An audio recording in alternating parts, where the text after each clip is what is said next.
Welcome again to our Rhapsody of Realities devotional 1-year Bible reading series. Today is 9th of April. The scriptures for today are Luke 12 verses 1 to 21. And Judges chapter 7 and chapter 8. Listen now to today's readings. Luke 12 verses 1 to 21. In the meantime, when an innumerable multitude of people had gathered together, so that they trampled one another, he began to say to his disciples first of all, Beware of the leaven of the Pharisees, which is hypocrisy. For there is nothing covered that will not be revealed, nor hidden that will not be known. Therefore whatever you have spoken in the dark will be heard in the light, and what you have spoken in the ear in inner rooms will be proclaimed on the housetops. And I say to you, my friends, do not be afraid of those who kill the body, and after that have no more that they can do. But I will show you whom you should fear. Fear him who, after he has killed, has power to cast into hell. Yes, I say to you, fear him. Are not 5 sparrows sold for 2 copper coins? And not one of them is forgotten before God. But the very hairs of your head are all numbered. Do not fear therefore, you are of more value than many sparrows. Also I say to you, whoever confesses me before men, him the Son of Man also will confess before the angels of God. But he who denies me before men will be denied before the angels of God. And anyone who speaks a word against the Son of Man, it will be forgiven him, but to him who blasphemes against the Holy Spirit, it will not be forgiven.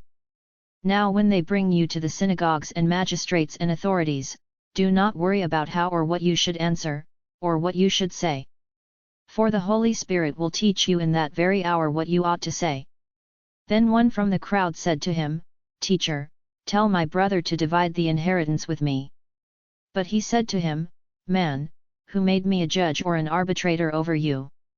And he said to them, Take heed and beware of covetousness, for one's life does not consist in the abundance of the things he possesses. Then he spoke a parable to them, saying, The ground of a certain rich man yielded plentifully. And he thought within himself, saying, What shall I do, since I have no room to store my crops? So he said, I will do this, I will pull down my barns and build greater, and there I will store all my crops and my goods. And I will say to my soul, Soul, you have many goods laid up for many years, take your ease, eat, drink, and be merry. But God said to him, Fool! This night your soul will be required of you, then whose will those things be which you have provided? So is he who lays up treasure for himself, and is not rich toward God. Judges chapter 7. Then Jerubbaal, that is, Gideon, and all the people who were with him rose early and encamped beside the well of Harod, so that the camp of the Midianites was on the north side of them by the hill of Moreh in the valley. And the Lord said to Gideon, The people who are with you are too many for me to give the Midianites into their hands, lest Israel claim glory for itself against me, saying, My own hand has saved me. Now therefore, proclaim in the hearing of the people, saying, Whoever is fearful and afraid, let him turn and depart at once from Mount Gilead. And 22,000 of the people returned, and 10,000 remained. But the Lord said to Gideon, The people are still too many, bring them down to the water, and I will test them for you there. Then it will be, that of whom I say to you, This one shall go with you, the same shall go with you, and of whomever I say to you, This one shall not go with you, the same shall not go. So he brought the people down to the water. And the Lord said to Gideon, Everyone who laps from the water with his tongue, as a dog laps, you shall set apart by himself, likewise everyone who gets down on his knees to drink. And the number of those who lapped, putting their hand to their mouth, was 300 men, but all the rest of the people got down on their knees to drink water. Then the Lord said to Gideon, By the 300 men who lapped I will save you, and deliver the Midianites into your hand. Let all the other people go, every man to his place. So the people took provisions and their trumpets in their hands. And he sent away all the rest of Israel, every man to his tent, and retained those 300 men. Now the camp of Midian was below him in the valley. It happened on the same night that the Lord said to him, Arise, go down against the camp, for I have delivered it into your hand. But if you are afraid to go down to the camp with Purah your servant, and you shall hear what they say, and afterward your hands shall be strengthened to go down against the camp." Then he went down with Purah his servant to the outpost of the armed men who were in the camp. Now the Midianites and Amalekites, all the people of the east, were lying in the valley as numerous as locusts, and their camels were without number, as the sand by the seashore in multitude. And when Gideon had come, there was a man telling a dream to his companion. He said, "I have had a dream. To my surprise, a loaf of barley bread tumbled into the camp of Midian, it came to a tent and struck it so that it fell and overturned, and the tent collapsed." Then his companion answered and said, "This is nothing else but the sword of Gideon the son of Joash, a man of Israel. Into his hand God has delivered Midian and the whole camp." And so it was, when Gideon heard the telling of the dream and its interpretation, that he worshipped. He returned to the camp of Israel, and said, "Arise, for the Lord has delivered the camp of Midian into your hand." Then he divided the 300 men into 3 companies, and he put a trumpet into every man's hand, with empty pitchers, and torches inside the pitchers. And he said to them, "Look at me and do likewise, watch, and when I come to the edge of the camp you shall do as I do, when I blow the trumpet, I and all who are with me, then you also blow the trumpets on every side of the whole camp, and say, 'The sword of the Lord and of Gideon.'" So Gideon and the 100 men who were with him came to the outpost of the camp at the beginning of the middle watch, just as they had posted the watch, and they blew the trumpets and broke the pitchers that were in their hands. Then the 3 companies blew the trumpets and broke the pitchers. They held the torches in their left hands and the trumpets in their right hands for blowing, and they cried, "The sword of the Lord and of Gideon." And every man stood in his place all around the camp, and the whole army ran and cried out and fled. When the 300 blew the trumpets, the Lord set every man's sword against his companion throughout the whole camp, and the army fled to Beth-Acacia, toward Zererah, as far as the border of Abel-Meholah, by Tabath. And the men of Israel gathered together from Naphtali, Asher, and all Manasseh, and pursued the Midianites. Then Gideon sent messengers throughout all the mountains of Ephraim, saying, "Come down against the Midianites, and seize from them the watering places as far as Beth-barah and the Jordan." Then all the men of Ephraim gathered together and seized the watering places as far as Beth-barah and the Jordan. And they captured 2 princes of the Midianites, Oreb and Zeb. They killed Oreb at the rock of Oreb, and Zeb they killed at the winepress of Zeb. They pursued Midian and brought the heads of Oreb and Zeb to Gideon on the other side of the Jordan. Judges 8. Now the men of Ephraim said to him, "Why have you done this to us by not calling us when you went to fight with the Midianites?" And they reprimanded him sharply. So he said to them, "What have I done now in comparison with you? Is not the gleaning of the grapes of Ephraim better than the vintage of Abiezer?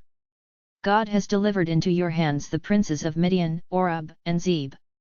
And what was I able to do in comparison with you?" Then their anger toward him subsided when he said that. When Gideon came to the Jordan, he and the 300 men who were with him crossed over, exhausted but still in pursuit. Then he said to the men of Succos, "Please give loaves of bread to the people who follow me, for they are exhausted, and I am pursuing Zebah and Zalmunna, kings of Midian." And the leaders of Succos said, "Are the hands of Zebah and Zalmunna now in your hand, that we should give bread to your army?" So Gideon said, "For this cause, when the Lord has delivered Zebah and Zalmunna into my hand, then I will tear your flesh with the thorns of the wilderness and with briars." Then he went up from there to Penuel and spoke to them in the same way. And the men of Penuel answered him as the men of Succos had answered. So he also spoke to the men of Penuel, saying, "When I come back in peace, I will tear down this tower." Now Zebah and Zalmunna were at Karkor, and their armies with them, about 15,000, all who were left of all the army of the people of the east, for 120,000 men who drew the sword had fallen. Then Gideon went up by the road of those who dwell in tents on the east of Nobah and Jogbehah, and he attacked the army while the camp felt secure. When Zebah and Zalmunna fled, he pursued them, and he took the 2 kings of Midian, Zebah and Zalmunna, and routed the whole army. Then Gideon the son of Joash returned from battle, from the ascent of Heres. And he caught a young man of the men of Succos and interrogated him, and he wrote down for him the leaders of Succos and its elders, 77 men. Then he came to the men of Succos and said, Here are Zebah and Zalmunna, about whom you ridiculed me, saying, Are the hands of Zebah and Zalmunna now in your hand, that we should give bread to your weary men? And he took the elders of the city, and thorns of the wilderness and briars, and with them he taught the men of Succos. Then he tore down the tower of Penuel and killed the men of the city. And he said to Zebah and Zalmunna, What kind of men were they whom you killed at Tabor? So they answered, As you are, so were they, each one resembled the son of a king. Then he said, They were my brothers, the sons of my mother. As the Lord lives, if you had let them live, I would not kill you. And he said to Jether his firstborn, Rise, kill them. But the youth would not draw his sword, for he was afraid, because he was still a youth.